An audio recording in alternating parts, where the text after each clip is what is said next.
కడియం వీరవరం రహదారి విస్తరణ పనులు చేపట్టేందుకు సిఐఎస్హెచ్ MD APRDC L Srinivas Reddy, rural MLA Gorantla Butchaiah Chowdary, మండల పరిషత్ అధ్యక్షులు Velugubanti Prasad, R and B SI G Kanth, ఈఈఎస్బి వి రెడ్డి రెవెన్యూ అధికారులు బృందం పరిశీలించింది.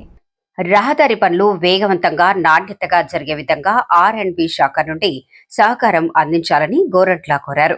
రూరల్ నియోజకవర్గంలో ఆర్ఎండ్బి రహదారులు 100% పూర్తయ్యేలా ప్రణాళికలు చేశామని, ఆ దిశగా అనుమతులు మంజూరు చేయాలని కోరారు. రహదారి అభివృద్ధి పనులకు సంబంధించి తగిన నిధుల కోసం ముఖ్యమంత్రి చంద్రబాబు నాయుడుకు విన్నవించడం జరిగిందని, అందుకు ఆయన సుముఖంగా ఉన్నారన్నారు.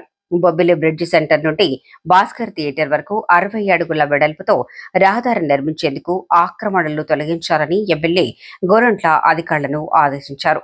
6.50 కోట్లతో నిర్మించే ఈ రహదారికి దీర్ఘకాలం రహదారి సేవలు ఉపయోగపడేలా సీసీ రోడ్డు నిర్మిస్తామని, రహదారి అభివృద్ధితో పాటు సెంట్రల్ లైటింగ్ కు కూడా ప్రతిపాదనలు చేసినట్లు గోరంట్ల వెల్లడించారు.